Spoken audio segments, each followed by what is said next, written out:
एक स्थान पे एकत्रित हुए और इतने हम लोग बिहार से, उत्तर प्रदेश के विभिन्न जिलों से इस जगह पे आए और आज एक ऐसा निश्चय लेकर के यहाँ से जाएंगे कि कल जब हम जाएंगे तो एक नए तरीके से, एक नई सोच के साथ, एक नए विश्वास से, एक नए तरीके से हम कार्य करेंगे।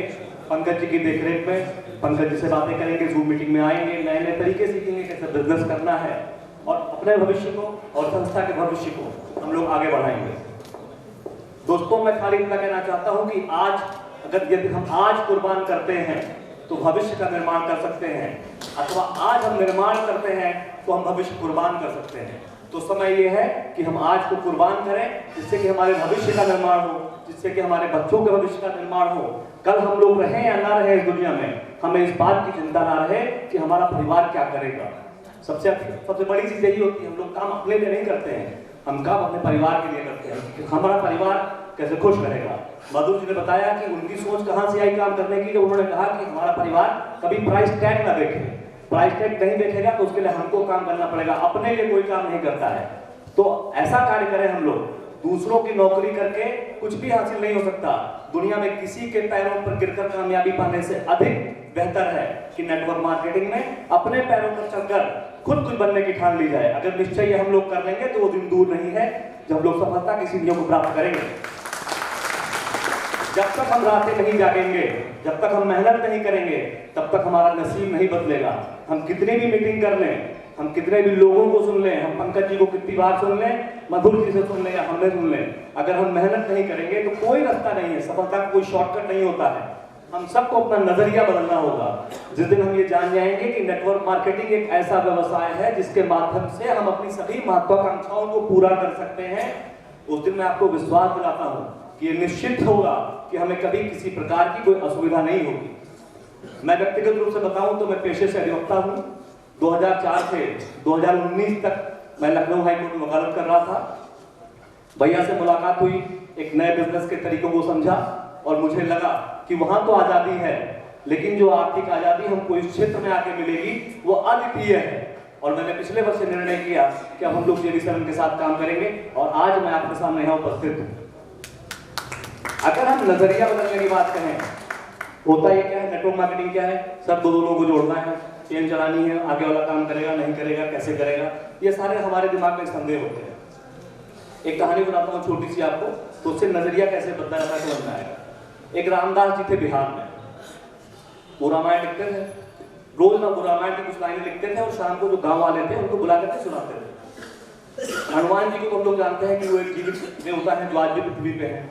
हनुमान जी को पता लगा कि रामदास जी रोज रामायण सुनाते हैं, तो हनुमान जी भी जा करके, मतलब बानर वेश में कंबल ओढ़ करके वहां बैठ जाते थे और रोज रामायण सुनते थे। एक दिन प्रसंग चल रहा था अशोक वाटिका, तो उसमें जो रामदास जी थे उन्होंने लिखा था कि वहां पे सफेद फूल थे, जो अशोक वाटिका में वहां 10 पैक चल रही थी।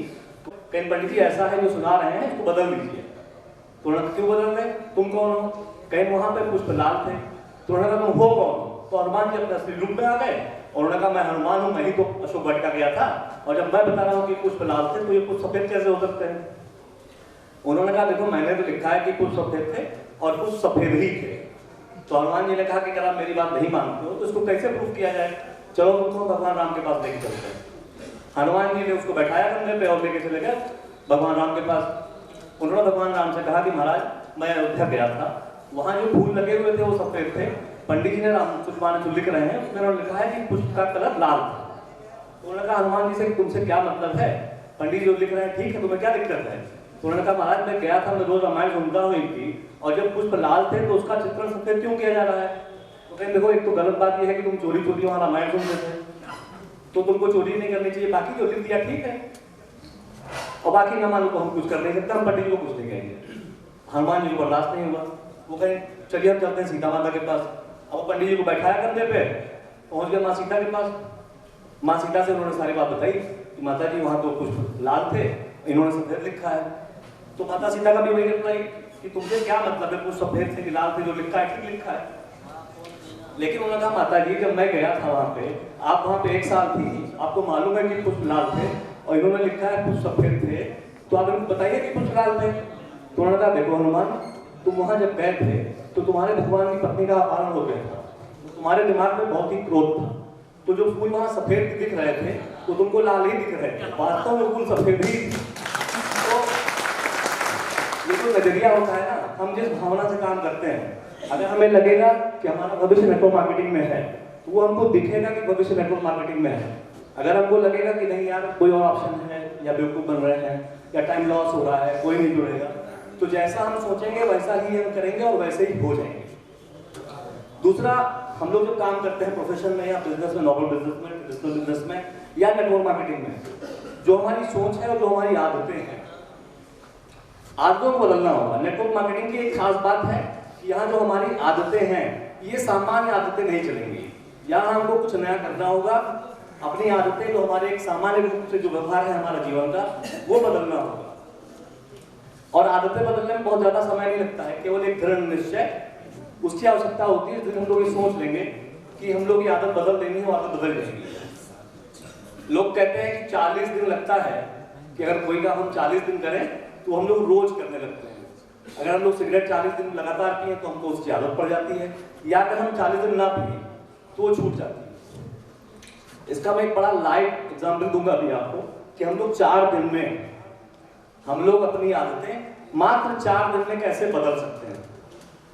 आज रात में हम यही रुके हुए थे, इसी होटल के बगल में एक होटल था MM कॉन्टिनेंटल।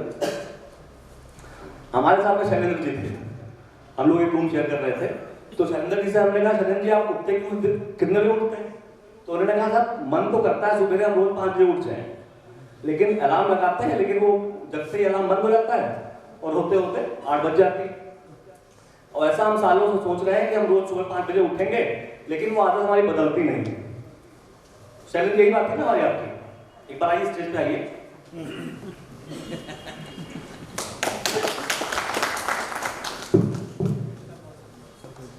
शैलेंद्र ने जोरदार तालियां हो जाए।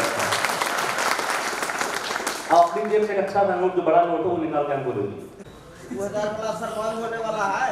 इन्होंने 500 रुपए हमको दिए हैं। अब शैलेंद्र जी जब सोएंगे, सवेरे शाम को सोएंगे, तो निर्णय होगा कि हमको सवेरे 6 बजे उठना है। अगर हम 6 बजे नहीं उठ पाते हैं तो ये जो 500 का नोट है, इसको ये जब उठेंगे 8 बजे तो ऐसे मार के फेंक देंगे। तो कल जब शैलेंद्र जी उठेंगे और ये नहीं उठ पाएंगे 6 बजे, तो ये नोट फाड़ के डस्टबिन में डाल देंगे। परसों फिर जब ये उठेंगे और 6 बजे नहीं उठ पाएंगे, तो फिर से ऐसा ही एक नोट ये फाड़ के डस्टबिन में डाल देंगे। तीसरा दिन, मैं आपको विश्वास दिलाता हूं कि तीसरा दिन ऐसा नहीं होगा कि जब इनको वो नोट फाड़ना पड़े। इनके पिताजी भी 6 बजे उठेंगे और बिल्कुल वो नोट दोबारा फाड़ने की नौबत नहीं आएगी। हम लोग जब सेल्फ पनिशमेंट कर देते हैं अपना, ये 500 अगर हम 25 आइटम इस हफ्ते नहीं लगाएंगे तो अगले सोमवार को हम भोजन नहीं करेंगे। अपने आप के लिए टारगेट निर्धारित करिए, पूरे हफ्ते मेहनत करिए और ये निश्चय कर लीजिए कि अगर हम 25 आइटम नहीं दे पाते हैं तो अगले सोमवार को हमारा व्रत रहेगा। एक बार करके देखिए, अपने आप को जब आप पनिशमेंट देने लगेंगे तो चीजें अपने आप ठीक होने लगेंगी। एक सोमवार हो सकता है कि आपको भूखे सो जाना पड़े, लेकिन दूसरा सोमवार वो नहीं आएगा जो आप भूखे सो जाएंगे, क्योंकि आपको मालूम है कि अगर मैं ये काम नहीं करूंगा तो मुझको भोजन नहीं मिलना है। जब आप सेल्फ पनिशमेंट देते हैं तो ईश्वर आपकी मदद करता है।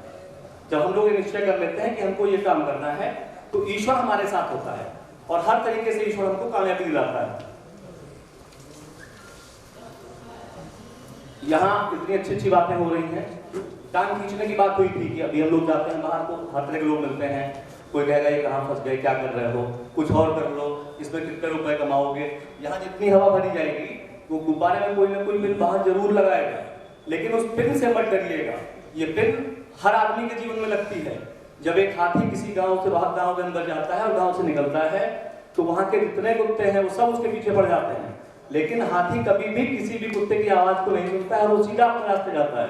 हाथी एक ऐसा जानवर है जिसकी सबसे ज्यादा पूजा होती है, लेकिन सबसे ज्यादा कुत्ते भी उसी के पीछे पड़ते हैं। तो अपने आप को वो हाथी बनाइए कि आप कुत्ते कितना भी भौंके तो कुछ भी कहें, आपका एक रास्ता निश्चित हो, हमें इस रास्ते पे आगे बढ़ना है। जीवन में कभी किसी प्रकार की समस्या नहीं आएगी। और अगर कभी लगे या कुत्ता वो आपकी भाषा समझ जाए तो उससे पूछिए कि जब ये हाथी आता है तो तुम लोग भूखते क्यों हो, तो कुत्ता यही कहेगा कि साहब दिक्कत हमको हाथी से नहीं है, दिक्कत हमको उन लोगों से है जो लोग इनके आगे हाथ जोड़ के खड़े रहते हैं। तो आपसे किसी को दिक्कत नहीं है। जब इस तरह से आप बड़ी बड़ी मीटिंग्स में जाएंगे, फेसबुक पे, व्हाट्सएप पे आपकी फोटोज आप सर्कुलेट करेंगे, तो लोगों को समस्याएं होंगी, लेकिन उन समस्याओं से वो होने दीजिए। वो एक समाज का नियम है कि हम आगे बढ़ते हैं तो हमारे अपने ही हमारी टीम टांग खींचते हैं। भविष्य आपका सुंदर होना है, मेहनत आपको करनी है, कल आपको अच्छा करना है। मैं आपको संस्था की तरफ से पूरा विश्वास दिलाता हूं कि संस्था के मुख्यालय की तरफ से आपको हर तरह की जो भी संभव मदद होगी, जो भी ट्रेनिंग होगी, जो भी डिलीवरी होगी सामान की, या जो भी आपकी इच्छा जो वहां से हम लोग एक तरीके से पूरी कर सकते हैं, वो हमेशा सही समय पे पूरी करती जाएंगी। आपको संस्था की तरफ से पूरा विश्वास दिलाता हूं कि कभी किसी प्रकार की बिजनेस करने में आपको दिक्कत नहीं होगी। मेहनत आपको करनी है, सपोर्ट हम लोगों को करना है, और हम लोगों को मिलकर के JD7 ग्लोबल स्टार्स को बहुत आगे लेके जाना है। जय JD7।